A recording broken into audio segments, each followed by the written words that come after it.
আল্লাহ আরশ পর্যন্ত খুশি হয়ে যায়। যতক্ষণ পর্যন্ত আপনি এইভাবে আপনার স্ত্রীর সাথে কথা বলতে থাকেন, স্ত্রীর কাছে বসা থাকেন, আপনার আমলনামার মধ্যে সওয়াব লিখতে থাকে। রাসূল পাক সাল্লাল্লাহু আলাইহি সাল্লাম এই কথা বলার পর এক সাহাবী বললেন, ইয়া রাসূলুল্লাহ, স্ত্রীর সাথে একসাথে শুবো, একসাথে ঘুমাবো, একসাথে খাবো, একসাথে তাকে আদর করব, এটা কি সওয়াবের কাজ হতে পারে? রাসূল পাক সাল্লাল্লাহু আলাইহি সাল্লাম বললেন, আচ্ছা তোমার স্ত্রীকে না নিয়ে তুমি যদি আরেকজন স্ত্রীর কাছে বসে থাকো, আছে কি না? আছে কি না? মজাই লাগে, উনিও খাইবেন, রেডি থাকেন।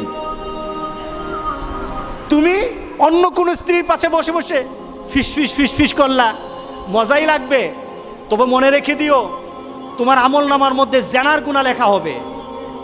তুমি যতক্ষণ তোমার স্ত্রীর কাছে বসা থাকবে, জান্নাতের দরজাগুলি তোমার জন্য খোলা আরম্ভ হয়ে যাবে।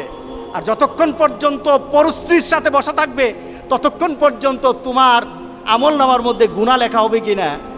সাহাবাই কেরাম বলেন, ইয়া রাসূলুল্লাহ, অন্য স্ত্রীর সাথে বসলে তো গুনাহ তো হবেই, তাহলে তার উল্টাটা তোমার হালাল বউর সাথে বসলে, তোমার হালাল যাকে হালাল করেছো তার সাথে বসলে সওয়াব হয়ে যাবে।